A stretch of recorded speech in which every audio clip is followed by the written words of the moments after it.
নমস্কার সবাইকে, গ্রিন সেন্সে সবাইকে স্বাগত। আজকে আমি একটা জিনিস দেখাবো, সেটা হচ্ছে রুট হরমোনের ব্যবহার। কাটিং এড হিসেবে বাজারে পাওয়া যায়, যেটাতে অ্যাকচুয়ালি থাকে ইন্ডোল অ্যাসিটিক অ্যাসিড বা ইন্ডোল বিউটারিক অ্যাসিড বা ন্যাপথালিন অ্যাসিটিক অ্যাসিড। এখানে লেখাই আছে, আমি এর কম্পোজিশনটা বলে দেবো, যেটা কাটিং এড বা রুট হরমোন হিসেবে বাজারে বললেই এটা পাওয়া যাবে। তো কিভাবে এটা প্রয়োগ করতে হয়, কিভাবে গাছের রুট তৈরি হয় এখান থেকে, আমি আজকে সেই নিয়ে একটা ছোট্ট ইনফরমেশান দেব। তো এরকম রুট হরমোন আমরা একটু পরিমাণ নিয়ে তার মধ্যে একটু জল দিয়ে দেব, বেশি নয়, অল্প নিলেই হয়। এখানে সামান্য একটু জল মিক্স করব, একটু জল আমি দিয়ে দিলাম। অর্থাৎ একে একটা লিকুইড টাইপের একটা জিনিস বা কাদা টাইপের একটা জিনিস বানাতে হবে। বানিয়ে নেওয়ার পরে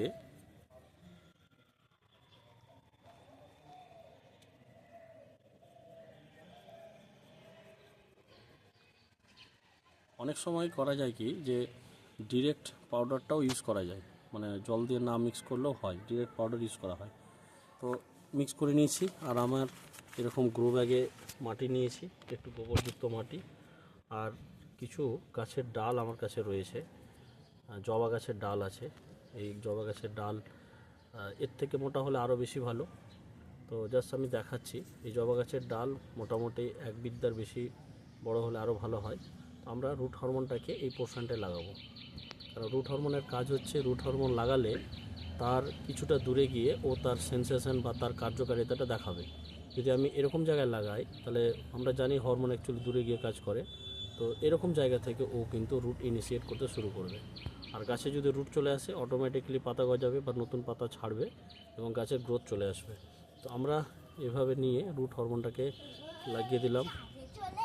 লাগানো হয়ে গেছে, রুট হরমোনটা লেগে গেছে। এবার আমরা জাস্ট কোনো একটা কাঠি দিয়ে এই জায়গাটাকে একটু ক্লিয়ার করে নেব, বা আঙুল দিয়ে করলেও হবে। ক্লিয়ার করার পরে এইটাকে বসিয়ে দেবো, যেটা আমি রুট হরমোন দিয়েছি।